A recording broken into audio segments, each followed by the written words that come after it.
વડાપ્રધાન નરેન્દ્રભાઈ મોદી 3 દિવસ ગુજરાતના પ્રવાસે છે। પીએમ આજે કેશોદ એરપોર્ટ આવશે અને ત્યાંથી સોમનાથ જવા રવાના થશે। પ્રધાનમંત્રી મોદી સોમનાથમાં ઓમકાર જાપમાં ભાગ લેશે।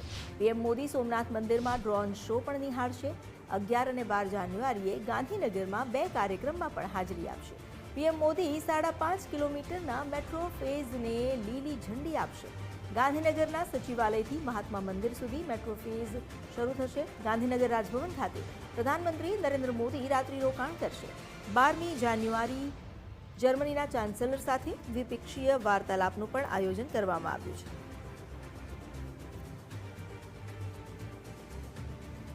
પ્રધાનમંત્રીના 3 દિવસનો પ્રવાસ જેને લઈને તમામ તૈયારીઓને આખરી ઓપ આપી દેવામાં આવ્યો છે। આજે તેઓ કેશોદ એરપોર્ટ પર આવશે અને કેશોદથી સીધા સોમનાથ જવા રવાના થશે।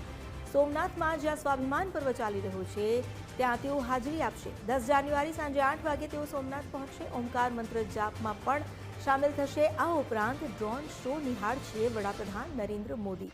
તેમનો મિનિટ ટુ મિનિટ કાર્યક્રમ પર જ્યારે નજર કરી રહ્યા છે તો રાત 11 જાન્યુઆરીએ સવારે તેઓ 9:45 શૌર્ય યાત્રામાં સામેલ થશે।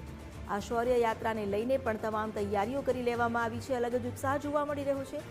11 જાન્યુઆરીએ શૌર્ય યાત્રા બાદ સવારે 10:15 તેઓ દર્શન પૂજા કરશે। ભક્તિભાવથી શિવજીને નમન કરશે। સોમનાથની શરણે જશે।